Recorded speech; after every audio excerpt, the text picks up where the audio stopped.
When I saw the glint of two eyes in the bushes on the far bank, my breath caught, because I realized they were looking straight at her. It was early morning, the kind of still golden hour when the world feels half asleep. I was standing on the riverbank with my fishing rod, watching the mist drift low over the water. The surface was so calm it looked like glass, broken only by the occasional ripple from a fish below, and then I saw her. She was far out, right in the middle of the river, swimming naked. Her shoulders broke the surface in smooth, easy strokes. Her hair fanned out around her in the water like dark silk. The sun caught her skin, turning it almost silver. There was something dreamlike about it, like I'd stumbled into a scene from some old summer movie where time moves slower.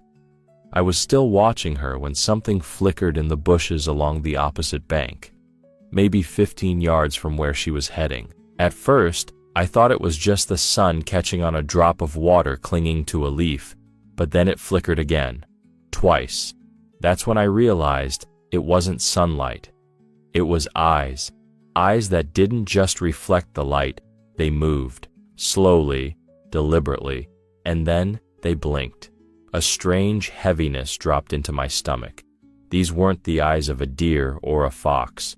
Too large, too fixed, there was a stillness to them, the kind predators have when they're locked onto something.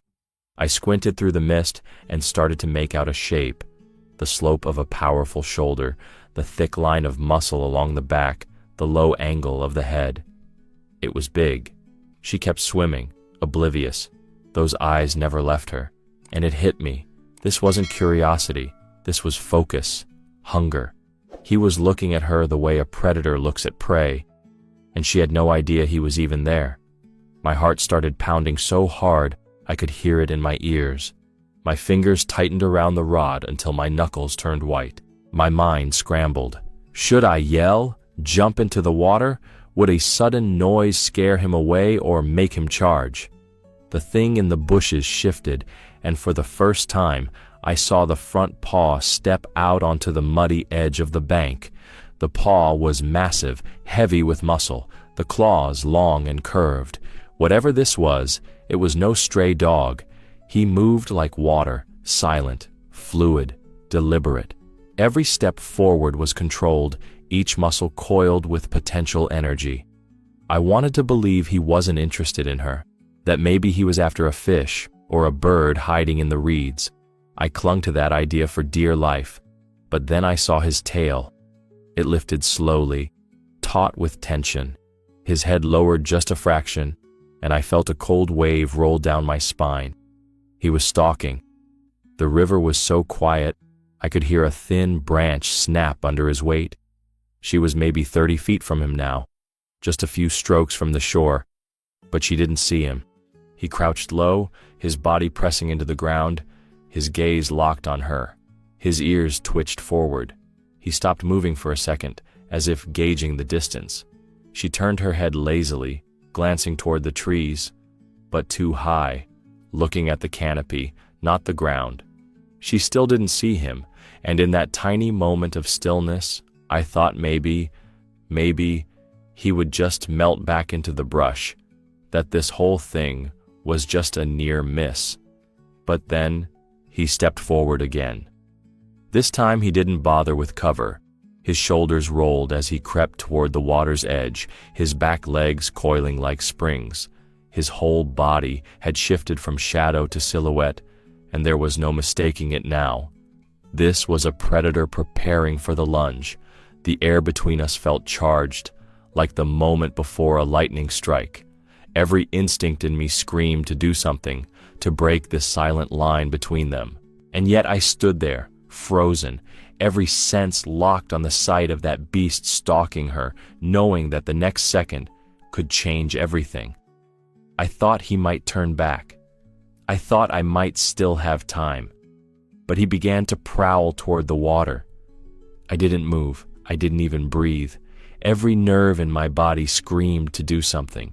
Shout her name, splash into the water, throw a rock, anything to break that invisible thread between them. But I couldn't. Not because I was frozen with fear, though that was part of it. No, it was because the predator was acting wrong. This wasn't the headlong rush of an ambush.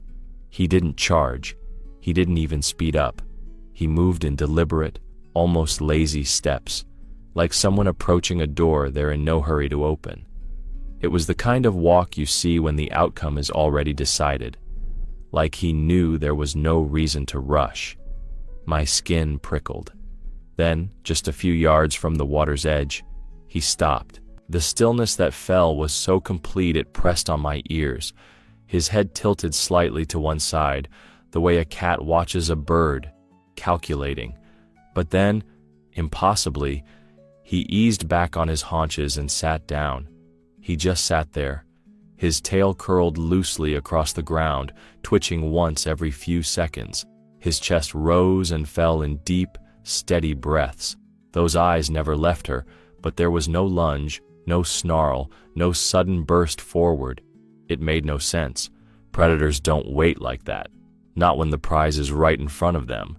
The woman kept swimming, now angling closer to shore. I could see her face more clearly, relaxed, unaware, the morning sun painting her cheeks with warmth. She had no idea. And me? I was a storm inside my own skin, fear twisted with something I couldn't name, confusion, maybe awe, because for all his size and power, there was something almost patient in him, like he was waiting for a signal I couldn't hear. I clenched my jaw, ready to shout, and then stopped myself again. A shout could snap him out of whatever strange trance he was in. It could also spook her, make her thrash in the water, and that could be enough to trigger him. My mind was a reel of split-second choices, each one with the wrong ending. The sunlight shifted just enough to glint off the water between them. The shimmer seemed to catch his attention. His ears twitched, his gaze flicked briefly downward. For a heartbeat, I thought, he's lost interest. Relief bloomed in my chest, fragile and trembling. Maybe he's not here for her. Maybe he's just... And then he lifted his head. The motion was slow, deliberate, and his eyes locked not on her now, but somewhere just beyond her. His mouth opened slightly, and from deep in his throat came a sound that didn't belong in this peaceful morning. It wasn't a roar. It wasn't even a growl. It was low, drawn out, almost like a groan. A sound so strange and quiet, it made the hair stand on my arms. She froze mid-stroke, the ripples around her body flattening. Her head turned toward the bank, her eyes searching the tree line. I knew she couldn't see him yet. The angle, the shadows, the brush hid him too well. But that sound had reached her. I saw her brow furrow, her mouth open slightly, as if to call out. The predator stayed still, watching.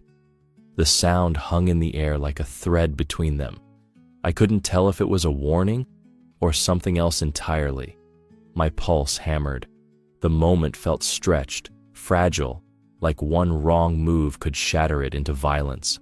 I swallowed hard, every instinct telling me the danger wasn't over. It looked, for a moment, like he'd turned his attention away. But he hadn't, and whatever was about to happen next, I knew it wouldn't be what I expected. The woman had stopped moving. That low, strange sound had reached her, and now she treaded water slowly, turning in a half circle, scanning the banks. Her wet hair clung to her neck, her eyes searching the tree line for something she couldn't name. But she didn't see him.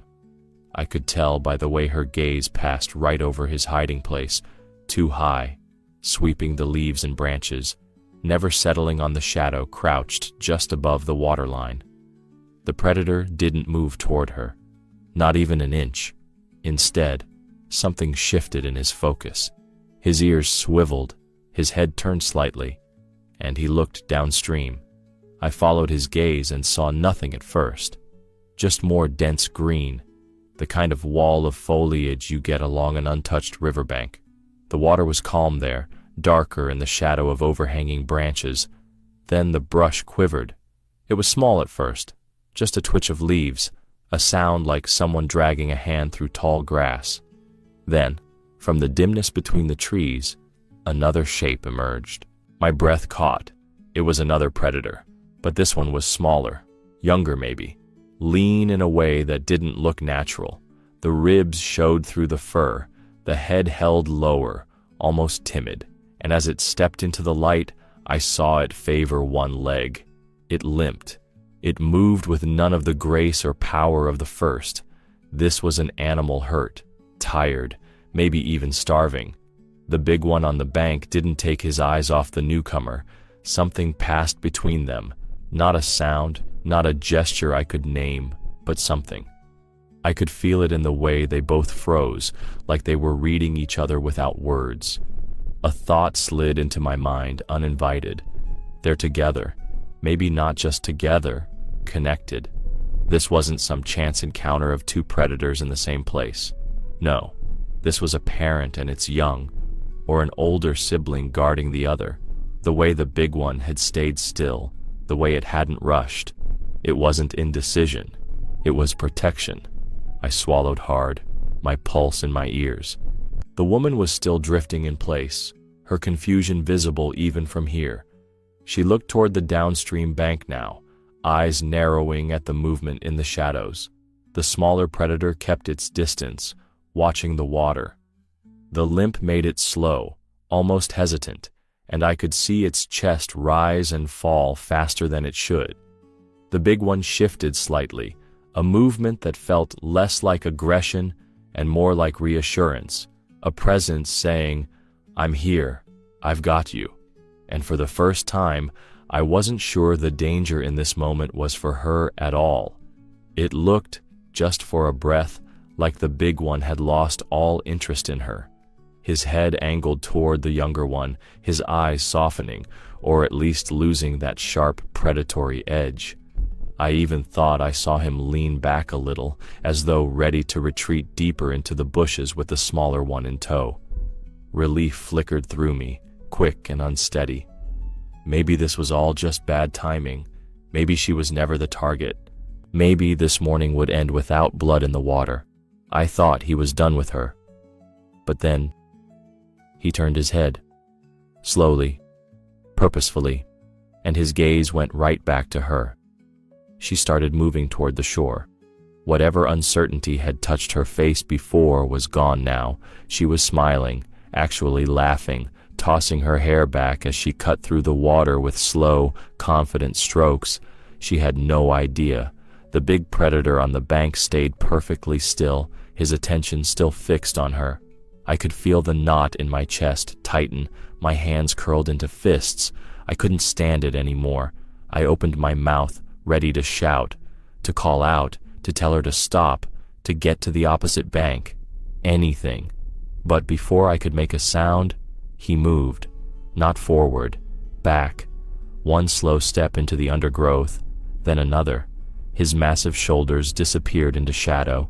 The sunlight that had caught in his eyes was gone, replaced by leaves and branches. He was retreating. The sudden shift left me stunned, my thoughts tumbling over each other. Just moments ago, I'd been certain something terrible was about to happen.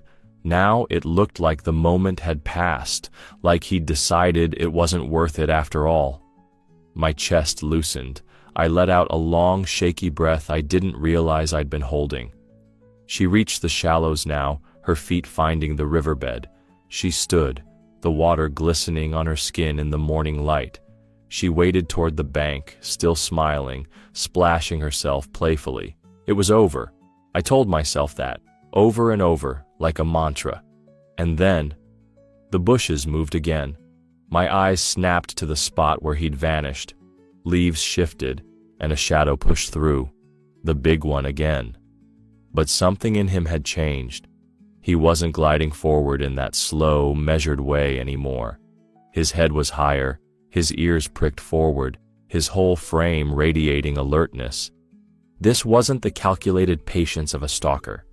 This was the stance of an animal on edge, sensing something else. And this time, he wasn't looking at her. His gaze was locked past her, at the water behind her back. I followed his line of sight. At first I saw nothing, just the glassy surface of the river, a few drifting leaves, a lazy swirl where the current met the shallows. But then, deep beneath that shimmer, something shifted. A darker shape, big enough to distort the water above it, slid slowly toward her. She didn't see it. She was only a few steps from the bank, smiling as she brushed wet hair from her face. The big predator's body went rigid, his muscles bunched as though preparing for something entirely different than what I'd been expecting all along. His tail twitched once, sharply, and stilled. The air seemed to thicken. Every sound, the birds, the current, even my own breath, faded under the weight of that moment. He took one deliberate step forward, not toward her. Toward whatever was coming up behind her. At first, it was just a ripple. The water behind her back seemed to swell unnaturally, a gentle curve that didn't match her movements. Then the surface bulged again, wider this time, and a cloud of murk drifted upward from the riverbed. Slow at first, then billowing outward like smoke in still air. Something was down there. The shape materialized just beneath the surface. Dark, heavy, deliberate. It moved with the slow confidence of something that knows it doesn't need to hurry.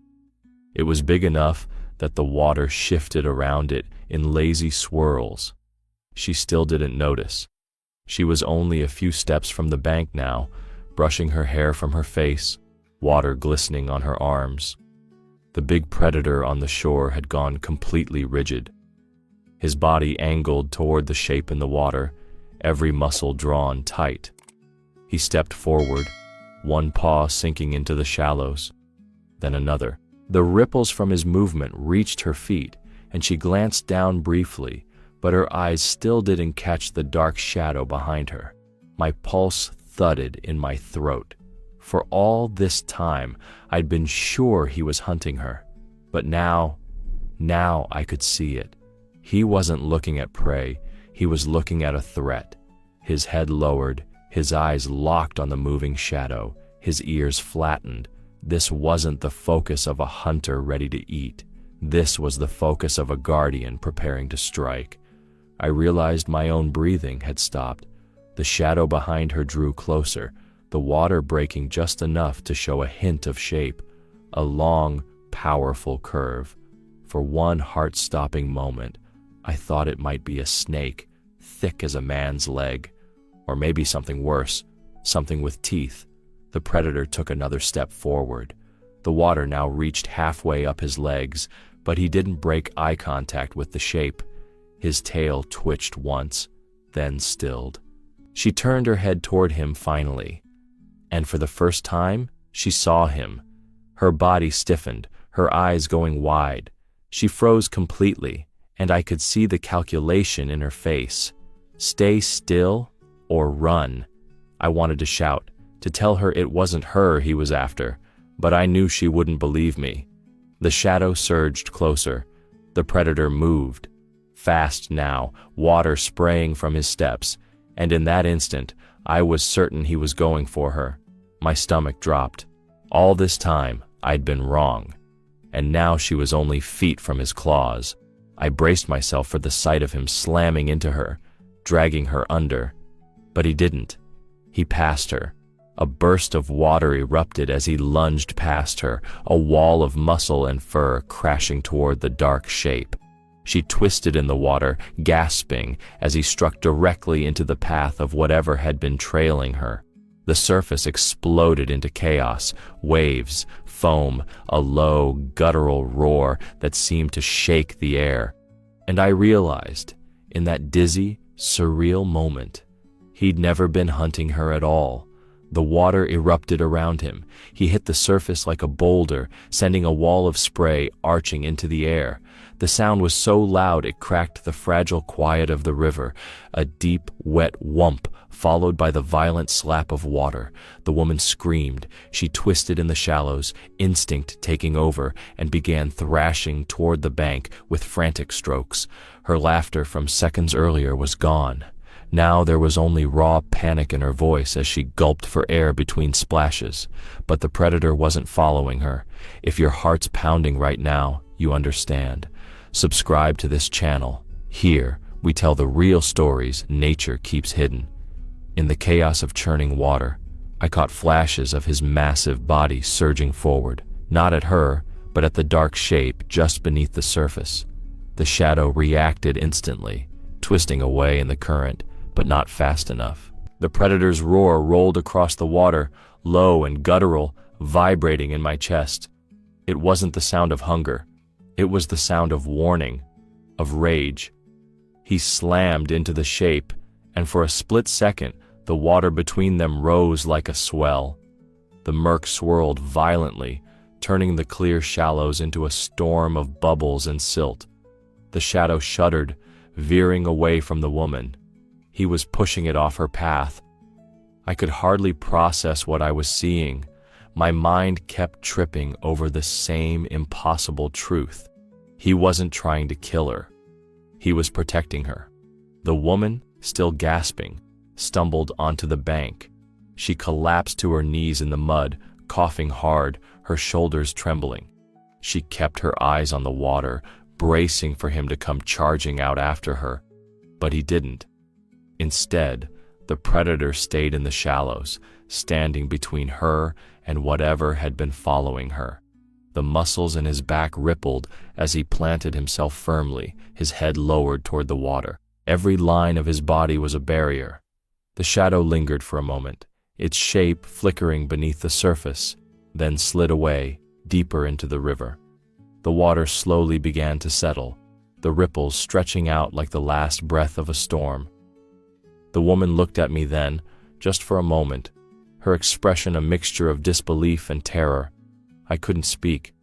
My own throat felt too tight to form words. The predator lifted his head.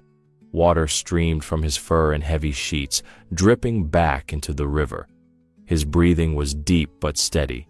For a moment, he seemed to be listening, making sure the other threat was truly gone.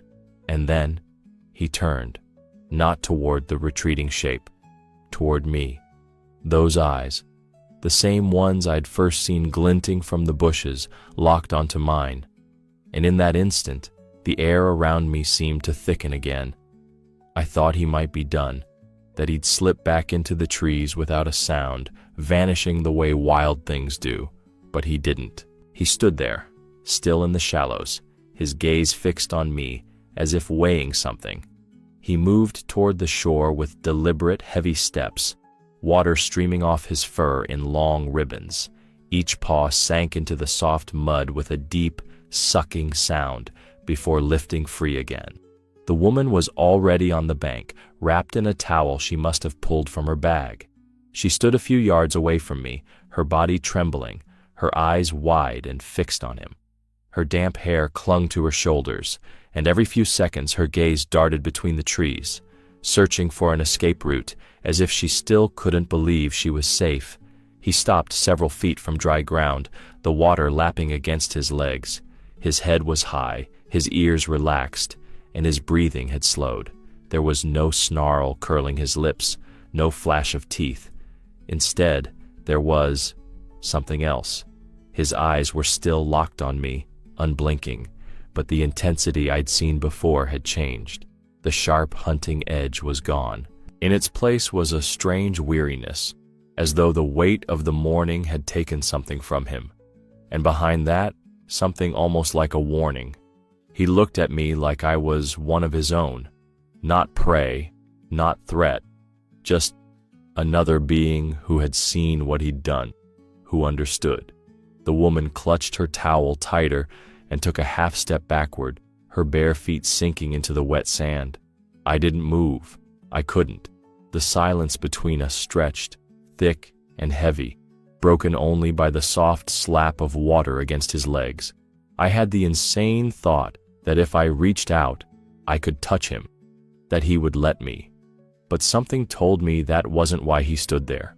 Then, without warning, he turned his head to the side. The movement was slow, and for a moment, I thought he'd finally decided to disappear back into the brush. But the turn revealed something I hadn't seen before. A long, jagged scar ran across his ribcage, starting just behind the shoulder and cutting deep toward his flank. Even from this distance, I could see how the fur had grown unevenly around it, the skin puckered and warped. It wasn't fresh.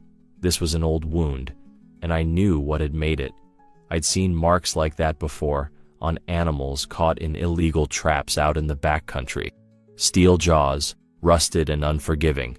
That didn't care what they held. The thought hit me hard.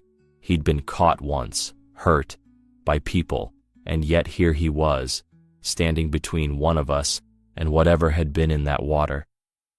I felt a lump rise in my throat. The world seemed to narrow down to just the three of us. Me, the woman still shaking in her towel, and him. For a heartbeat, I wondered if he remembered. Not me specifically, but people. The pain we'd caused him, the day he'd fought to free himself, and maybe the day someone let him go. The woman edged closer to me, clutching her towel tight around her shoulders. Her bare feet squelched in the wet sand and her breathing was still unsteady. She stopped just a step away, her eyes never leaving the animal standing in the shallows. When she spoke, it was barely above a whisper. What was that?" Her voice cracked on the last word. I didn't answer right away. I couldn't. My thoughts were still tangled in the image of him standing between her and that thing in the water. We both turned to look at him. The big predator had shifted his weight, water streaming off his legs as he stepped onto the bank. He didn't look back at us, not yet. His head was high, his pace unhurried, but there was a heaviness to his movement, as though every step carried the weight of something more than just his own body. The scar along his side caught the morning light again, pale against the darker fur. I couldn't tear my eyes from it. The jagged edges, the way the fur never grew back quite right. I'd seen that pattern before. A steel trap, a human trap. And the thought came, uninvited, but sharp as a blade. We did that to him. Somewhere in his life, someone had caused him that pain. Maybe they'd left him there. Maybe someone had freed him, but the memory of that agony would have been burned into him, deep as the scar itself. And still, he had chosen to turn toward danger, not away from it. He had chosen to protect one of us. The woman's hand brushed my arm, snapping me out of the trance. She was still watching him, her brow furrowed in confusion, her lips parted as if she wanted to say something, but couldn't find the words. "What is he doing?" she murmured. I didn't answer, because I wasn't sure she'd believe me. He reached the edge of the trees, the shadows swallowing the lower half of his body. For a moment, he paused. His head turned slightly, not enough for his gaze to meet hers, but enough that his eyes found mine across the water-washed sand. There was nothing predatory in them now. No hunger, no malice. Just a quiet knowing.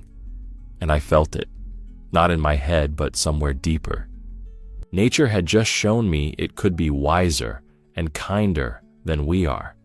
He looked at me like we'd shared something no one else would understand, like I had seen a truth people rarely get to witness, and now it was mine to carry. Then he turned away for good. His massive body slid into the shadows, the brush closing behind him. Within seconds, he was gone, as if he had never been there at all. We stood there, listening to the stillness he'd left behind. Even the birds seemed to wait before resuming their songs. The woman let out a shaky laugh, the kind people make when they're trying to convince themselves they're fine. She shook her head, her eyes still on the place where he'd vanished. I thought he was going to... She stopped herself, her voice catching. "So did I said quietly. We didn't speak for a while. The river's slow current whispered against the shore. A dragonfly skimmed the water where the fight had churned it to foam minutes earlier. And in that silence, the truth settled in my chest, heavy and undeniable. This wasn't a story I could tell like any other, because if I hadn't been standing there, if I hadn't seen it myself, I wouldn't believe it either. This animal, scarred by us, shaped by wounds we left on him, had still chosen to save a human life. It didn't make sense. It didn't have to. Some things you don't explain. You just carry them with you, knowing they change the way you see everything after. The woman finally pulled her gaze from the trees and looked at me. Her eyes were still wide, the question still hanging in them. "What was it?" she asked again, softer this time. I looked back at the river bank, at the shadowed place where he'd disappeared, and felt my throat tighten. "That," I said slowly, "was something you only see once in a lifetime." She frowned, waiting for more. But I didn't give her more. Some things weren't meant to be wrapped up neatly in words. Because the truth was, I wasn't entirely sure how to say it out loud, that a predator, wild, powerful, and more than capable of killing, had chosen mercy, that something in him, despite everything we'd done to his kind, still reached across the divide between our worlds in that moment. I could still see his eyes, that last look he gave me, and the scar. It hit me again, harder this time. This was the kind of thing people dismiss when they hear it secondhand. Such things don't happen, except they do. I'd seen it. "That doesn't happen," I whispered, more to myself than to her. But I saw it. If you believe there's a special bond between humans and animals, write in the comments. We are not alone in this world. I saved a dying wolf pup in the middle of a snowstorm, thinking I'd never see him again.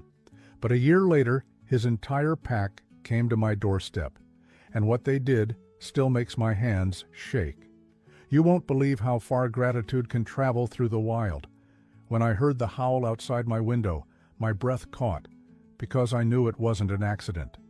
The sound sliced through the winter night, pure and mournful, rolling across the frozen pines and shattering the silence I'd kept like armor since retiring to this cabin. It was not the casual chorus of distant wolves. It was a single voice, right there in the dark, aimed like an arrow at my heart. A year ago, almost to the day, I had followed another cry through thigh-deep snow. I remember the moonlight turning the forest silver, the air so cold it burned my throat.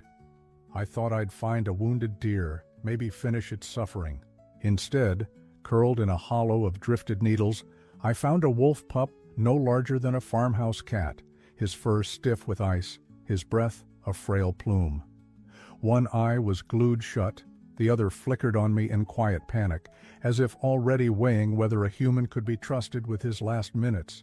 I should have walked away. That's what you do in real wilderness. Let nature decide. But his ribs fluttered like trapped birds, and something in me cracked open. I scooped him into my coat, pressed him to my chest, and felt the savage tremor of his tiny heart stutter against mine. Back in the cabin, I fed the stove until it roared. I melted snow, added deer broth, dribbled the warmth across his tongue. He shivered, whimpered, but stayed. Hour after hour, I held him to my skin, trading my heat for his life. Dawn found us both awake, exhausted, and alive. I called him Sir, soft like a whisper, but carrying the rush of the river that thundered beyond the ridge. Sir. He blinked at the sound, testing it in his own throat, a pup-sized growl that made me laugh for the first time in years. What happened next still rattles me. He didn't fight my touch. He didn't snap or bare his teeth. He curled at my feet, head on my boot, as though I were pack. Once, when the fire popped and I started, he pressed his nose to my ankle, steadying me. A creature born for tooth and claw, offering comfort to an old man who'd forgotten what connection felt like. And those eyes, those impossible amber eyes, held me. He looked at me as if he knew I had given him a second life. Every time he met my gaze, the cabin walls seemed to breathe, as if the forest itself leaned in to listen. 3 days later, a thaw set in. Sir wobbled to the door and sniffed the gusts slipping through the gaps. The wild was calling him back. My gut twisted. I opened the door anyway. He padded into the white glare, paused, and glanced back. 1 heartbeat, 2. Then he vanished among the birches, silent as smoke. I stood there long after he'd gone, the winds licking my cheeks raw. I told myself a truth rough and simple. Wild things return to the wild, and if you love them, you let them. I stacked wood, mended traps, patched the roof. Weeks passed. Spring puddles swallowed the snow, summer thunder shook the peaks. Autumn bled gold across the valley, and with winter's first blizzard, I finally believed the story was finished. Tonight the wind carries that lone howl, and the air inside the cabin feels suddenly thin. I set down my tin mug, fingers tingling, and ease toward the frosted window. Outside, the night is a curtain of swirling white. Another howl, closer now, deeper. My lungs cinch tight. I unlatch the door. The storm claws at me, filling my beard with ice. Shadows pool at the tree line, vague shapes slipping between trunks. Then a figure steps into the clearing, lit only by the weak glow from my lamp. A full-grown wolf, broad-chested, scar crisscrossing one ear. Snow dusts his muzzle like frost on iron. He holds my stare, unblinking. Sir. Recognition slams through me so hard my knees nearly buckle. He is huge now, regal, every inch the wilderness I once dared cradle in my coat. Yet his eyes, those same liquid embers, burn with something gentle, something I cannot name without trembling. He takes one measured step forward. I feel the primal thread between us pull taut, ancient, unspoken, unbreakable. Behind him more shapes emerge, fanning out like ghosts at the edge of lamplight. A whole pack, silent, waiting. The clearing pulses with potential, mercy or mayhem, I can't tell. Sir tilts his head, and for an instant I'm back in that cabin a year ago, the firelight dancing, his fragile heart fluttering beneath my palm. My throat closes. I want to speak his name, but the wind steals my voice. He lowers himself to the snow, front legs folded, a gesture of impossible trust. Around us, the pack mirrors him, bellies to ice, eyes shining. They are not here to hunt. They are here for something else, something that makes the skin on my arms prickle with awe. The storm quiets, as if even the wind wants to listen. I take one step toward him. He doesn't flinch. Snow crunches under my boot, loud as thunder in the hush. My breath clouds between us, trembling. He watches me, steady, patient. In that gaze I read echoes of nights shared by ancestral fires, when humans and wolves learn to inch closer without fear. A memory older than language stirs in my blood, and I understand. Gratitude has brought him back. Whatever bond was forged in that desperate dawn has not only survived, it has grown, carried on the paws of a predator who refuses to forget. I swallow hard, heart rattling my ribs. Tears prick my eyes, hot against the cold. My hand lifts, slow as dawn, reaching into the space between us. The pack holds its collective breath. Sur's ears dip, his tail brushes the snow. He rises, grace in motion, and closes the gap until his muzzle hovers inches from my shaking fingers. Then he does the unthinkable. He leans in and presses his forehead to my palm. Heat floods my skin. The world tilts. For one staggering moment, I am inside his heartbeat again, hearing the silent language of the wild say, "Thank you." He steps back. The pack flows to its feet. And just like that, they melt into the swirling dark, leaving only paw prints and a single stunned man standing in their wake. I thought that was the end, that the chapter we shared had finally closed. But I could never have imagined how violently that single act of mercy would return to me, how it would shatter everything I believed about the boundary between man and beast and carve its truth into my life forever. When the wind started screaming across my roof tonight, I figured it was another of those angry January blizzards that strip bark off the spruces and make grown men talk to their stoves. I threw an extra log on the fire and waited for the gale to settle. It didn't. Instead, a long, rising howl threaded through the roar, clear, close, deliberate. My lungs locked so hard, I tasted iron. Snow hammered the windows in frantic fists. Shadows slid between the tree trunks, half-made figures caught by the lantern glow. I grabbed the Winchester from its hooks. Out here you respect hunger. A starving pack will test any door, any heartbeat. I thumbed the safety, pressed my back to the wall, and listened. Another howl answered, then another, weaving a chorus that wrapped the cabin like tightening wire. I stepped onto the porch. The storm slapped me blind, snow swirling sideways, wind punching every seam of my coat. Visibility was 3 paces at best, yet the sense of eyes was everywhere. I racked a shell. "Easy now," I muttered, words whisked away before I heard them myself. Movement at the tree line, gray bodies materializing, dissolving, materializing again, never fully there until they wanted to be. 7, 8, maybe more. They formed a semicircle, heads low, shoulders loaded with patient muscle. But they didn't advance.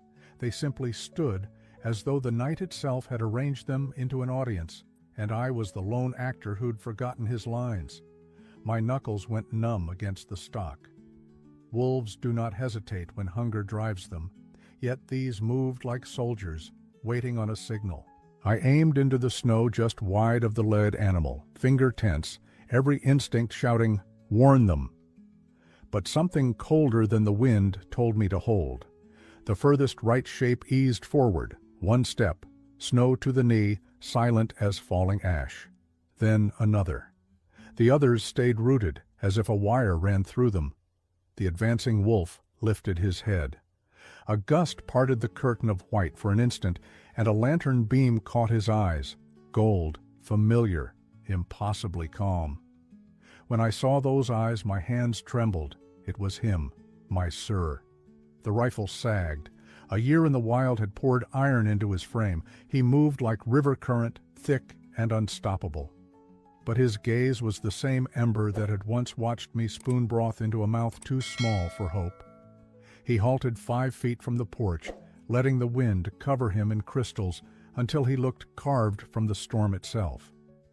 "Sir," I whispered. His ears twitched at the name, as if it still fit. Behind him the pack waited, tails low, muzzles frost-rimmed. No growls, no paws pawing the earth, only a hush so deep it muffled the howl of the gale. They weren't here to test wood or bone. They were here for something I couldn't read yet, a language older than tracks and teeth. I lowered the rifle muzzle into the drift. Sur's nose lifted, drawing in my scent like a memory. He took another step, slow, deliberate. My pulse hammered against my temples, part terror, part awe. Every survival lesson I'd drilled into my bones screamed distance. Every human ache for meaning tugged me closer. Snow surged across the porch boards.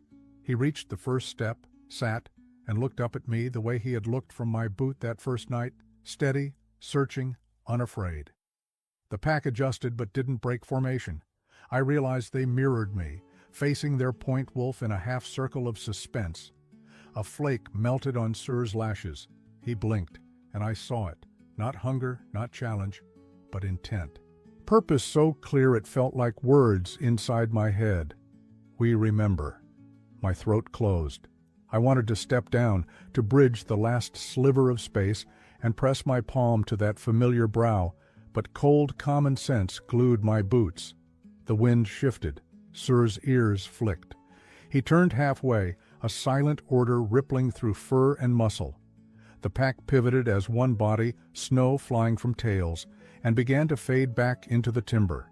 Sur lingered, eyes on mine, until the dark almost swallowed him. Then he rose, gave a single breath of a howl, softer than before, almost intimate, and melted into the storm. For a full minute I stood frozen, rifle useless, heart sprinting. The yard was empty, yet electricity still sparked in the air, the afterimage of something holy. Wolves at the door, and not a drop of blood spilt. Gratitude, not hunger.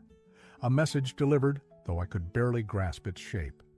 I let the Winchester hang limp and stepped back into the cabin. The fire hissed like it too had been holding its breath. I bolted the door, though the gesture felt silly now, and pressed my palm to the wood where Sir's eyes had met mine. It pulsed with heat, as if the touch had seared through. Maybe that was the end of it. Maybe the storm carried them miles away even now, and the world would tilt back to ordinary come dawn. I almost let myself believe it. But deep in the forest, a single note rose, short, bright, unmistakable, and I knew the night was not finished with me yet. The next night the storm calmed, but something heavier than weather pressed against the walls. I slept in broken fragments, one ear tuned to the forest. When a faint thud shook the porch before dawn, I sat upright. No wind throws weight like that. Lantern in hand, rifle slung but forgotten, I cracked the door. Snow drifted in moon-pale waves, and there, half in shadow, stood Sir. Frost glittered on his shoulders. His breath rose in thick plumes. Between his jaws he dragged a dark, massive shape. At first my fear called it a man. Then my reason called it a bear. But when he heaved it fully into the light, I saw slender legs and hooves splayed like fallen antlers. A deer. Fresh slain, no rigor yet, heat still seeping into the night air. Blood glistened, but did not spill. The wound at the throat was precise, almost surgical. He nudged the body forward until it rested against my porch steps, then backed away one slow pace. The pack ghosted from the trees, arranging themselves in that same quiet half-moon, sentinels carved from dusk. Not a growl, not a snap of teeth. They watched me the way parishioners watch a priest lift a chalice. My pulse thudded in my ears. Gifts do not exist in the vocabulary of predators. Yet here lay a winter's fortune of meat delivered without demand, steam coiled from the deer's hide. I could smell the iron of blood, sharp as a struck nail. It would feed me for weeks, maybe months, if I salted and smoked fast enough. But survival wasn't what turned my knees weak. It was the intent. Sir lowered his head. For one heartbeat, I expected him to reclaim the prize, to remind me of the natural order. Instead, he planted his chest in the snow, forelegs stretched, tail still. He stepped back and lay in the snow, as if he was waiting for me to understand. A tremor ran the length of my arms. Lantern light flickered over his eyes, and I caught that same ember of recognition, the echo of a pup's trust. He was saying, "Take it. We remember." The pack's silent presence pressed the message deeper. This was no whim. This was ceremony. I eased down the steps, boots crunching softly. The wolves held their ground, muscles taut but unmoving. Kneeling by the deer, I laid a gloved hand on its neck, still warm. I whispered thanks to the animal, to the pack, to whatever wild covenant had bound us. My breath clouded in the hush. Sir's ears twitched. He rose, but only to sit, regal and steady, like a scout reporting victory. Wind worried my coat. Otherwise the night was heartbeat quiet. I reached toward him, palm out. He didn't close the gap, didn't need to. The trust between us stretched invisible, humming. Minutes passed, an eternity suspended on the edge of instinct, before Sir gave a single nod of his great head. As one, the pack turned. Snow sprayed under lean paws, and they slipped into the trees, shadows swallowing shadows until only the silver scars of their tracks remained. I stood alone with the deer, lantern hissing. My chest swelled with a feeling I hadn't worn since boyhood wonder, something larger than gratitude, smaller than worship, balanced exactly between. I hauled the carcass onto the porch, muscles straining, and laid it where the cold night air could keep it from spoiling till dawn. Inside, the cabin felt too small for what had happened, the rafters too low to hold the enormity of that wordless exchange. I poured a finger of whiskey, watching it tremble in the glass like liquid ember. Outside, star-blown silence settled over the clearing, peaceful as an old hymn. I thought that was all, a gift, a memory gratitude, but it was only the beginning. Even as I leaned against the doorframe, sense of wonder thawing into exhausted calm, a prickling certainty crawled my spine. The bond forged in a single act of mercy had not finished writing its terms.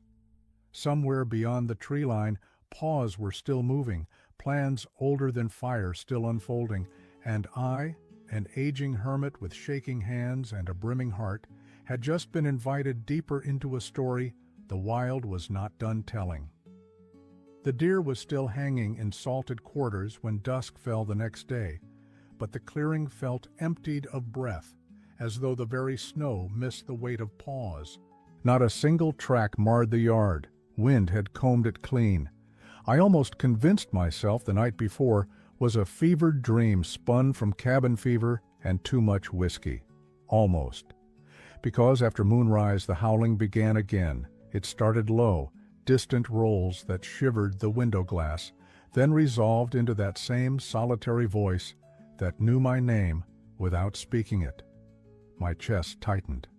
I set down my knife, wiped brine from my hands, and stepped onto the porch with the lantern. The beam skated across blue drifts, caught on ice-sheen trunks, and finally snared a shape halfway between house and forest. A dark mound lay on the snow, huge, motionless.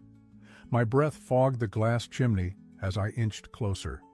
The smell hit first, musk and earth and something old as thunder. Bear. A whole bearskin, ragged at the edges, skull cleaned, paws intact, laid out like a blanket at my threshold.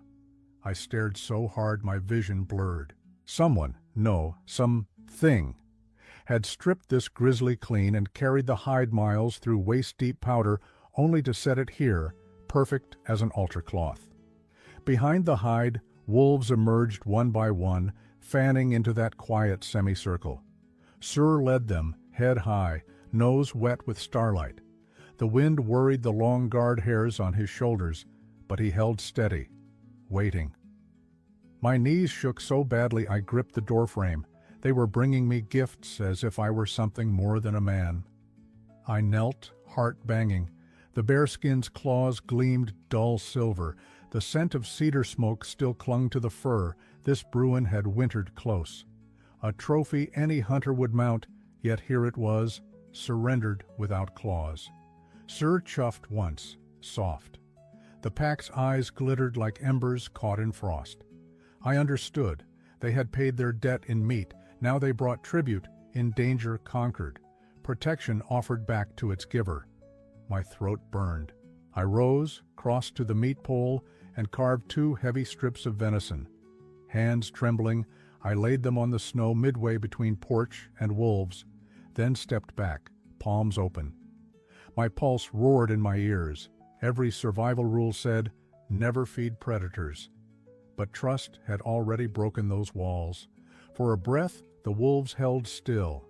Then a young gray, scar over his muzzle, paced forward, seized a strip, and retreated without a whisper of teeth. Another followed, and another, each lifting the meat like sacred bread, never once brushing my boots. Sur came last. He paused over the remaining strip, glanced at me, and in that glance I felt the circle close.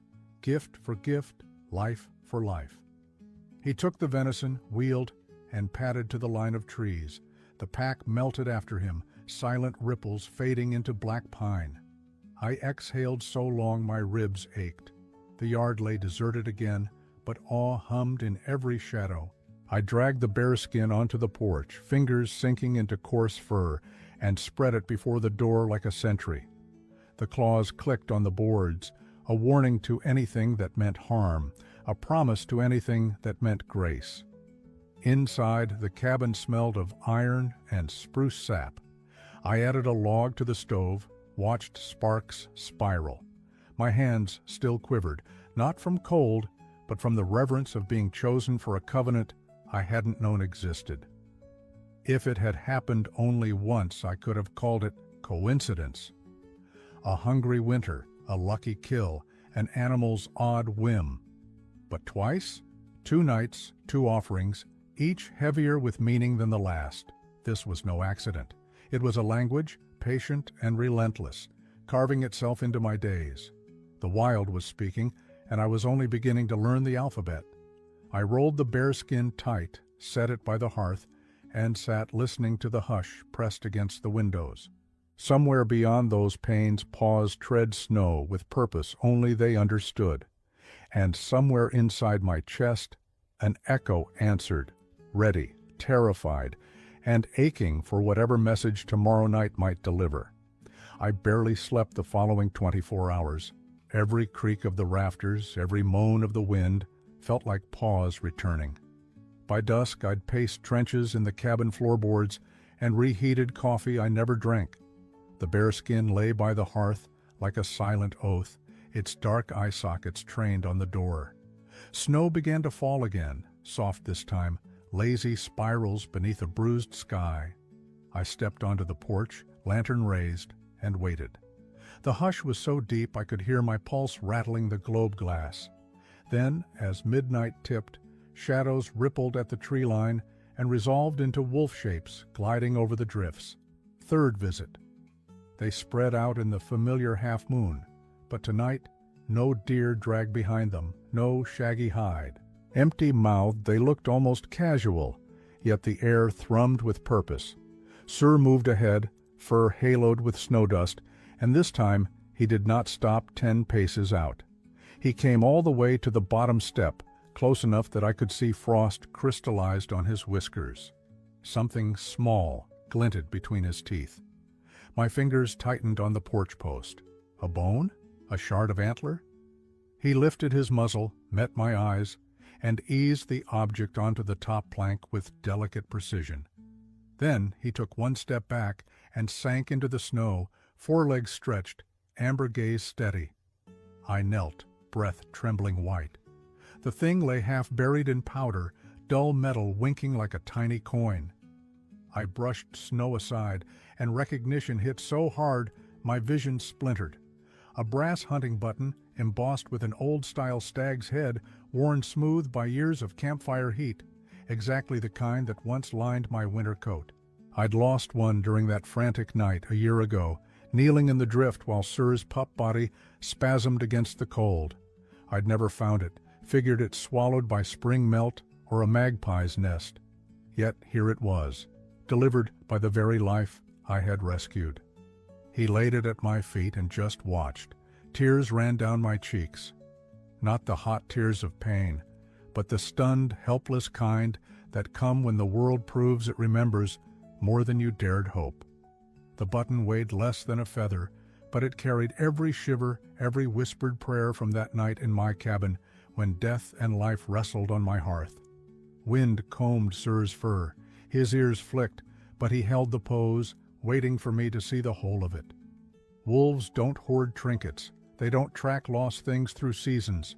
Yet somewhere out there, he had nosed through moss and mud until this scrap of brass surfaced, then carried it miles to set it before me like a seal on an invisible treaty. I reached toward him, slow, open palm. He didn't flinch. My hand hovered inches from his muzzle, heat mingling with his breath, until snow melted on my sleeve. A low rumble vibrated his chest, not threat, but something like contentment. I pressed the button against my heart, the metal cold and biting. For a heartbeat I heard them both, the pulse under my ribs and the pulse in his throat, two rhythms sharing the same winter air. Behind Sir, the pack stayed motionless, eyes glinting approval. We hung there in our fragile bridge of silence until the lantern guttered, reminding me the wick was nearly spent. When I looked back, Sir rose, dipped his head once, formal, almost regal, and drifted to his kin. The wolves wheeled as one and melted into the dark, leaving nothing but tracks that filled even as I watched. Inside the cabin the button burned in my fist, an ember of the past returned by jaws of the present. I stitched it back onto the empty thread of my coat, hands shaking so badly the needle bit my thumb. Blood dotted the fabric, tiny, bright, and somehow that felt right, a signature in my own ink. I set the coat over the chair, turned down the lantern, and sat listening to the hush that followed the wolves' departure. The silence wasn't empty anymore. It thrummed with a promise that the line between us would keep thinning, visit by visit, gift by gift, until maybe nothing stood between man and beast except a single heartbeat of understanding. If you feel this is more than a story, subscribe. Nature keeps her secrets, but sometimes she shares them, and you won't want to miss what she whispers next.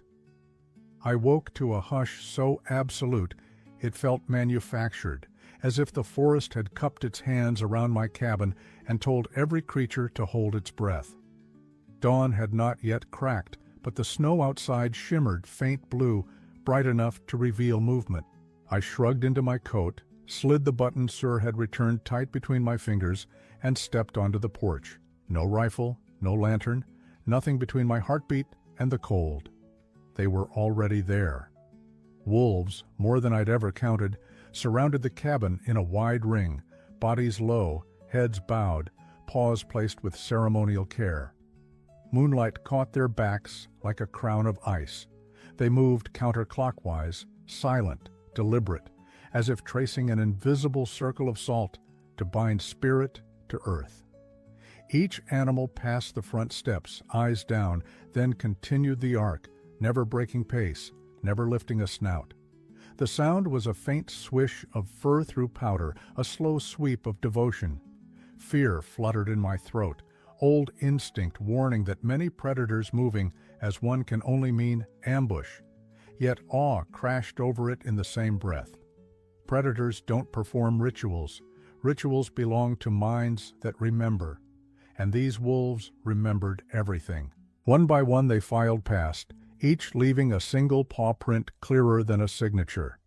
My breath plumed white. The night exhaled frost. I didn't dare step down, afraid to break whatever fragile sanctity bound them to this moment.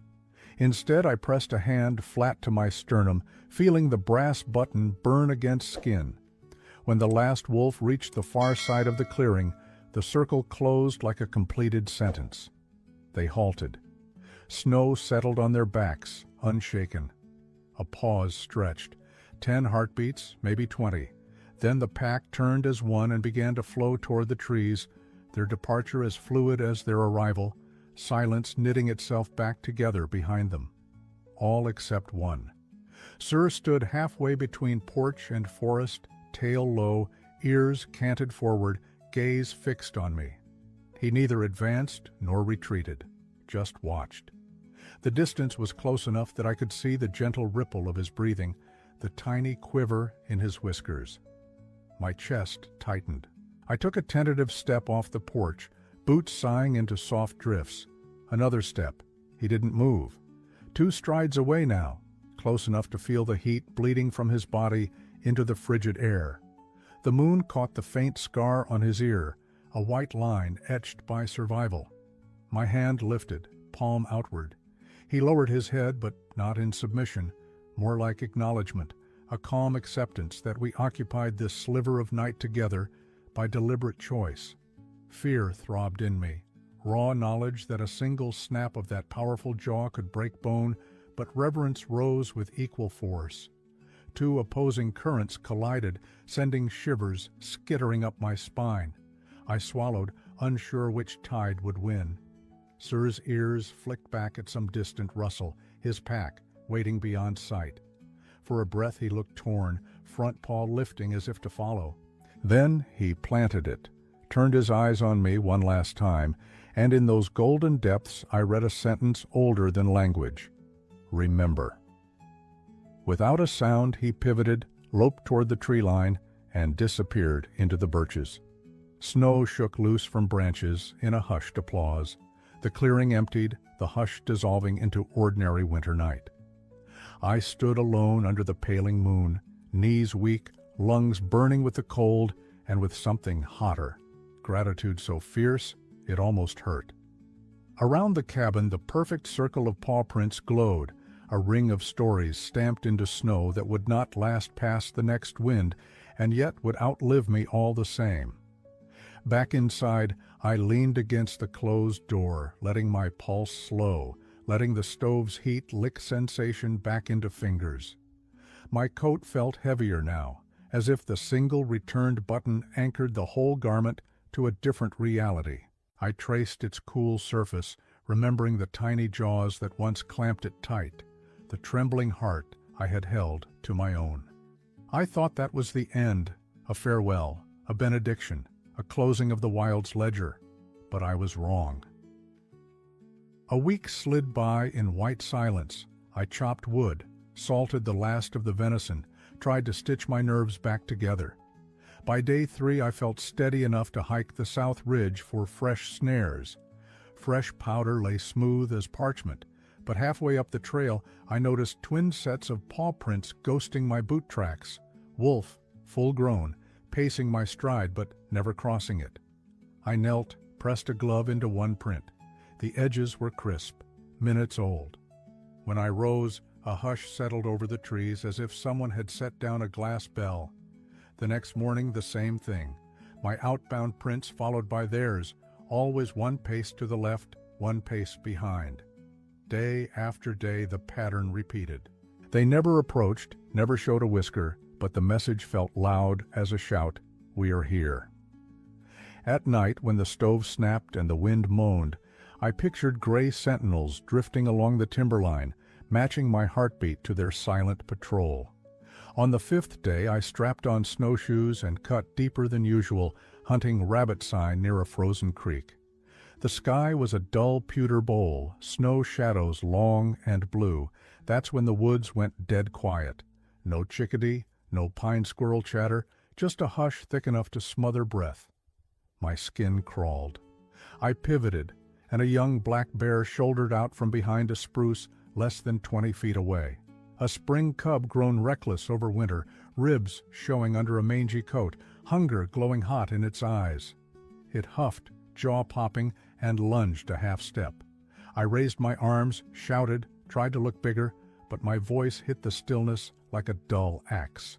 No rifle today, too heavy for trap checking. The bear dropped to all fours, claws rasping ice. One more bluff, and it would commit. Then the tree line exploded. Wolves poured from every direction, snow geysering under their paws, 5, 6, maybe more, fanning into a moving wall between me and the bear. Sur led them, shoulders rippling, teeth bared in a low, rolling snarl that vibrated the air. The bear reared, swatted claws at nothing, but the wolves closed ranks, snapping inches from its flank, forcing it backward. I could smell wet fur and musk, hear the clack of ivory on ivory.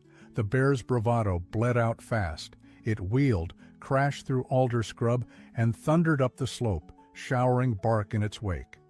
Silence rushed back, broken only by my ragged breathing. The wolves turned as one to face me. No growls now, only watchful eyes.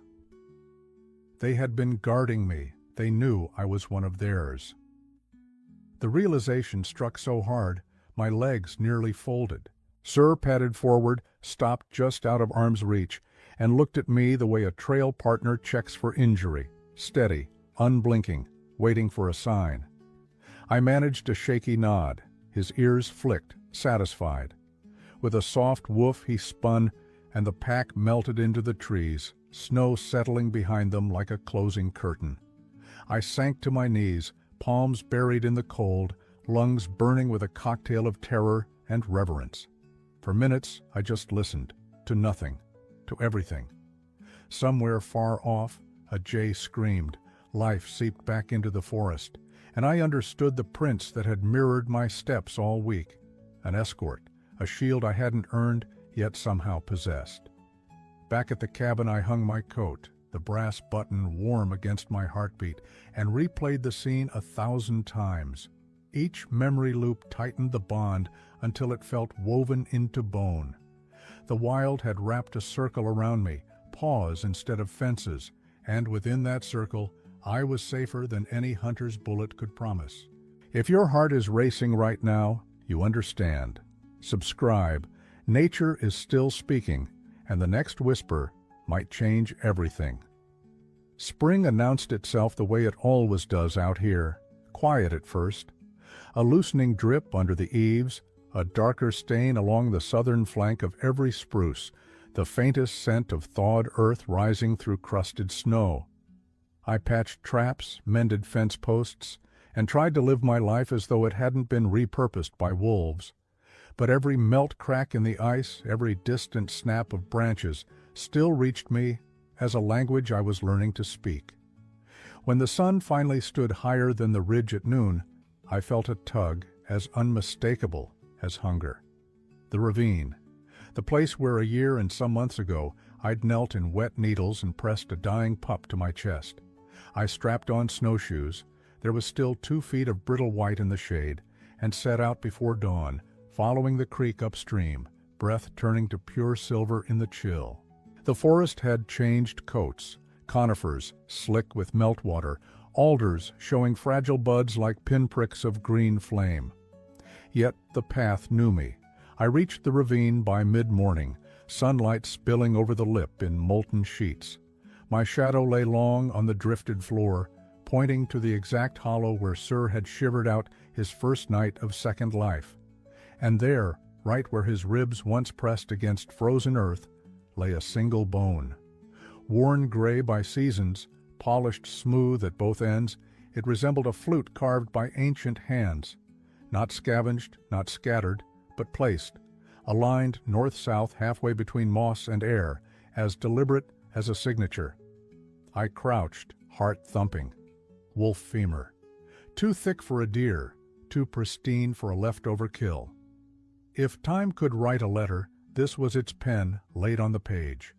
I reached out, then froze at a sound that made marrow vibrate. A lone howl, high and slow, rolled across the treetops behind me. Not the rallying cry of a hunt or the chorus of a pack. This was singular, lingering, the voice of memory itself. It climbed, held, then broke into silence that felt bigger than the sky.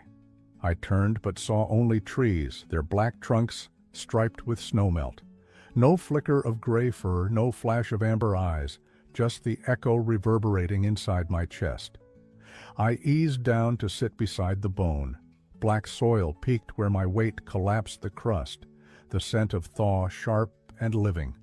My gloves came off. Fingers shook as they wrapped around the relic, warm from sunlight, lighter than I expected. A year ago I'd carried flesh and heartbeat. Now I cupped what remained when the touchable leaves. I couldn't tell whose bone it had been, one of the pack, a distant ancestor, maybe a wolf who'd never known my name. Yet the intention was clear. Here is our truth, carried through winter to your hands. Keep it. Remember. My eyes blurred. I leaned against the bank, snow seeping through wool, and let the weight of everything descend. The first night in the cabin, Sir's pulse fluttering under my palm, the deer laid at my door, the bearskin, the button, the silent circle around my home, wolves ghosting my trail to shield me from claws and teeth, a wilderness that somehow decided I deserved guardianship I hadn't earned. Tears came without heat, clean as meltwater.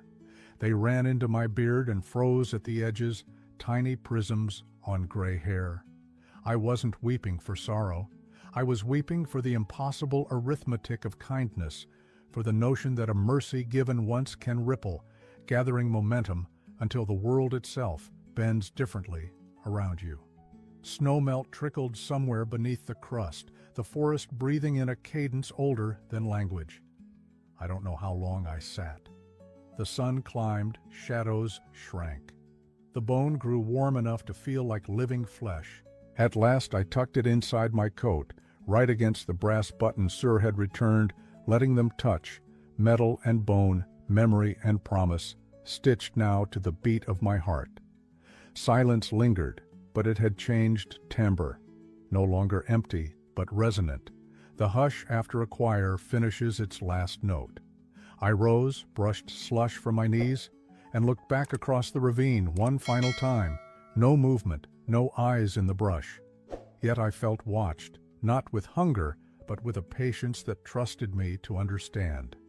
On the hike home, I kept finding tracks paralleling mine, a day old, maybe two, melting at the edges, yet unmistakably wolf.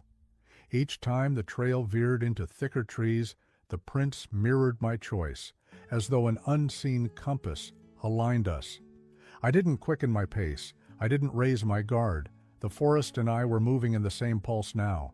Near dusk, when my cabin roof finally came into view, smoke curling lazy from the stovepipe, icicles weeping in sunlit tears, I realized I was ready to live among people again, but never apart from this covenant.